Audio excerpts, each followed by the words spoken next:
Les Anneaux de la mémoire, une histoire des esclavages.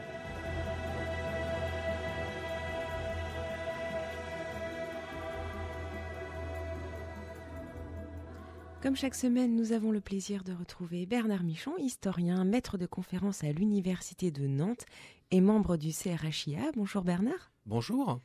Alors cette semaine, on reprend la mer et on part pour Saint-Domingue, l'actuel Haïti. Alors Haïti, qui était le nom donné par les Taïnos qui peuplaient l'île avant l'arrivée de Christophe Colomb, qui lui-même l'a baptisé Hispaniola. Saint-Domingue était la principale source de produits coloniaux pour la France, on la surnommait même la perle des Antilles. Alors à quelle époque l'île fut-elle conquise ? L'île, comme vous l'avez indiqué, voit d'abord l'arrivée des Espagnols. Les Espagnols occupent l'île. Et c'est surtout au XVIIe siècle que les Français, dans le cadre d'opérations de flibuste, vont chercher finalement à prendre pied sur cette île et notamment dans sa partie occidentale.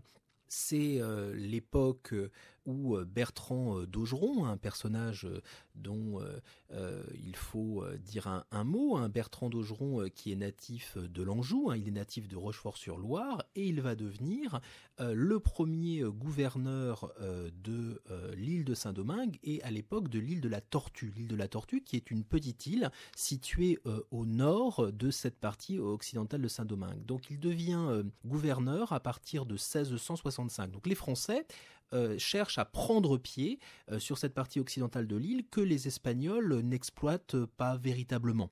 Et alors que sont devenues les populations qui vivaient là avant l'arrivée des Occidentaux ?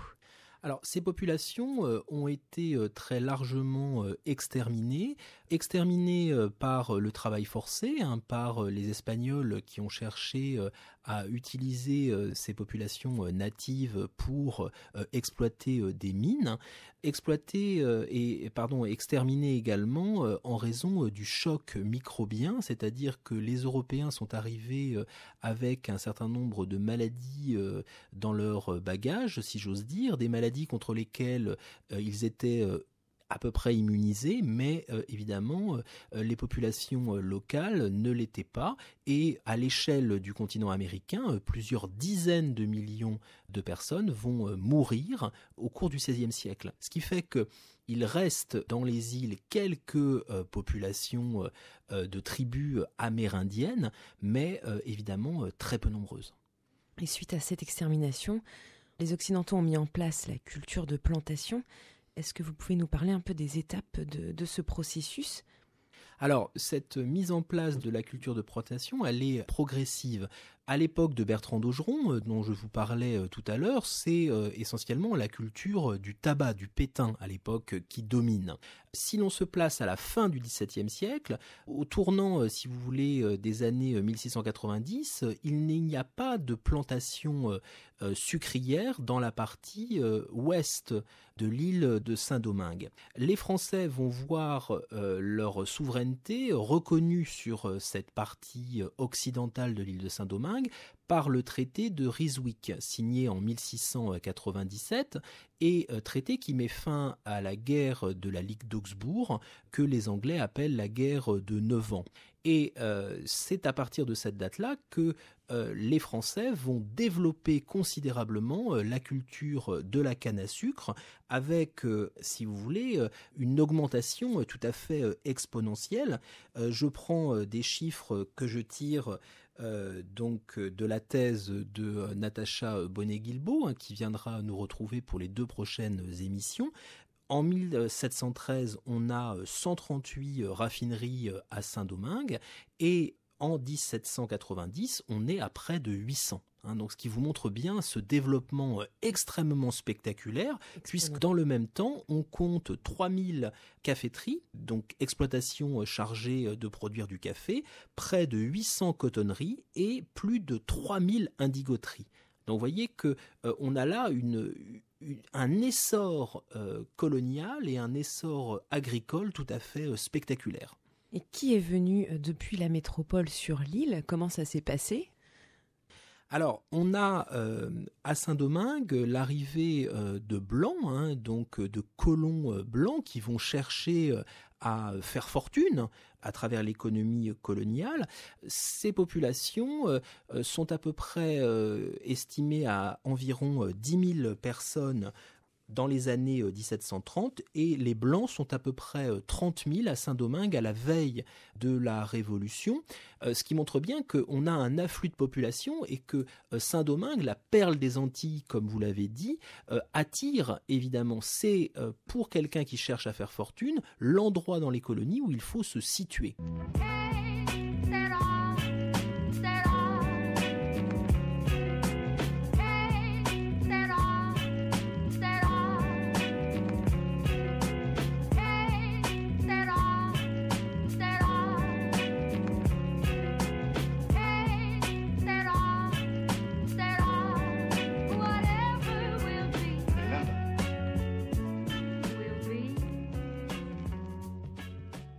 Vous écoutez Les Anneaux de la Mémoire, une histoire des esclavages. Alors, Bernard Michon, vous venez juste de nous parler de l'essor colonial économique fulgurant sur l'île de Saint-Domingue. Alors on imagine que toutes ces personnes, vous parliez de 30 000 métropolitains venus sur Saint-Domingue, donc une diversité de métiers, une diversité d'activités qui se met en place. Et bien sûr, la société esclavagiste. Alors quand sont arrivés les premiers esclaves ? Les premiers esclaves sont arrivés à peu près au même moment que l'effort lié à la colonisation. Si l'on se place au XVIIe siècle, quelqu'un comme Bertrand d'Augeron, dont j'ai parlé tout à l'heure, se méfiait de ces captifs et a toujours, dans la correspondance qu'il entretient avec Jean-Baptiste Colbert, cherché à ce que la population européenne soit en nombre supérieur à la population servile. Alors évidemment, ça ne dure pas, puisque, sans vous abreuver de chiffres, mais Saint-Domingue est véritablement le lieu où le système des colonies de plantation et le système de cette plantation va être poussé à son paroxysme, puisque Saint-Domingue est un ogre dévoreur d'esclaves, et je vous disais tout à l'heure qu'on estime à 30 000 le nombre de Blancs présents à Saint-Domingue à la veille de la Révolution. Les captifs, d'après les estimations dont on peut disposer, étaient à pareille époque environ 500 000, et certains auteurs estiment même qu'ils étaient 600 000. Donc c'est vous dire le nombre et la masse de cette population servile sur l'île de Saint-Domingue. Donc 500 000 ou 600 000 personnes réduites en esclavage et 30 000 personnes de la métropole, qui a donné évidemment lieu à une grande révolution, la révolution de Saint-Domingue, qui fut la première, il me semble, dans le monde des sociétés esclavagistes. Oui, c'est-à-dire que à Saint-Domingue, on voit bien qu'on a là tous les ingrédients d'une véritable poudrière, et le feu prend à la suite de la Révolution française. On a à Saint-Domingue des tensions extrêmement fortes entre ceux que l'on appelle les petits blancs, c'est-à-dire des gens issus de la métropole, mais qui vont finalement appartenir à des classes moyennes, voire inférieures, et une tension extrêmement forte par rapport à une autre population qui est à nombre à peu près équivalent à celle des métropolitains. Ce sont ce que l'on appelle les libres de couleur.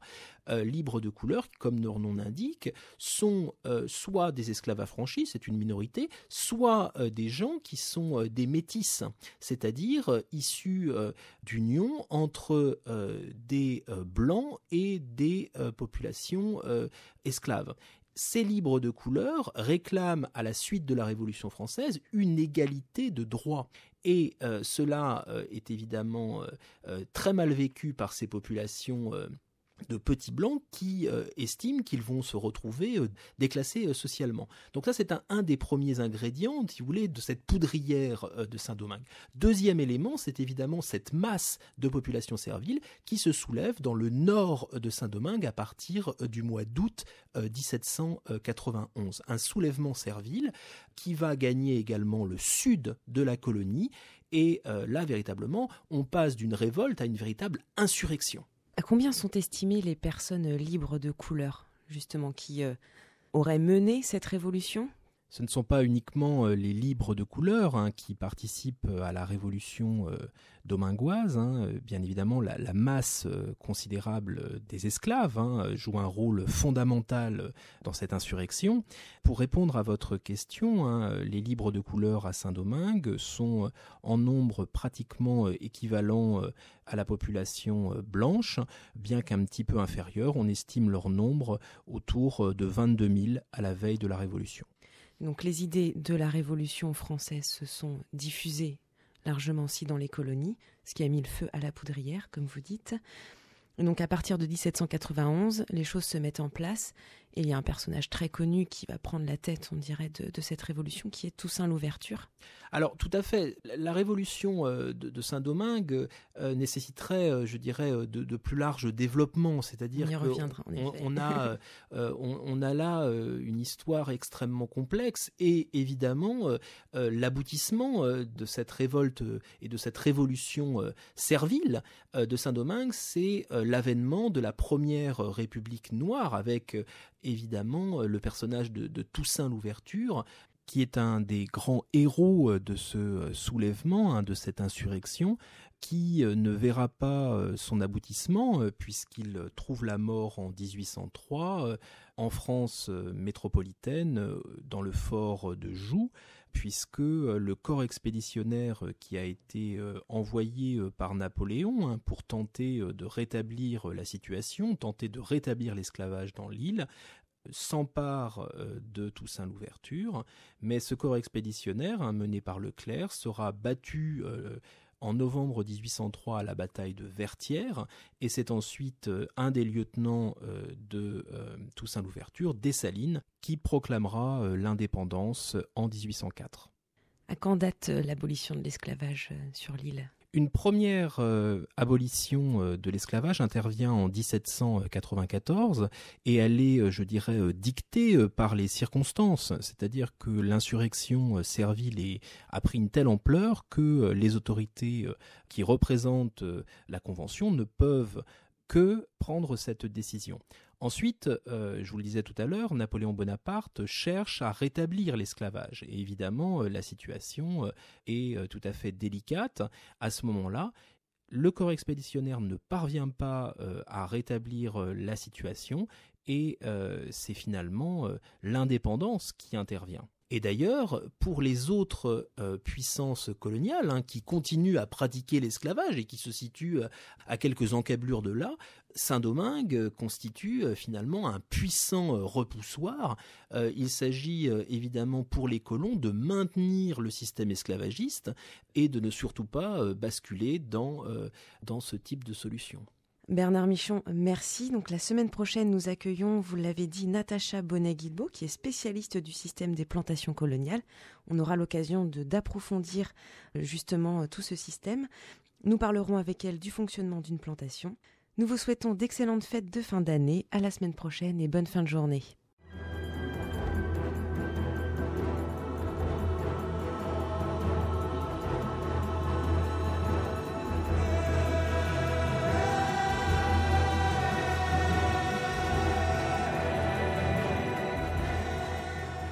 C'était Les Anneaux de la Mémoire, une histoire des esclavages. Cette émission vous a été présentée par Barbara Chiron de l'association Les Anneaux de la Mémoire, avec à la technique José Pasquale.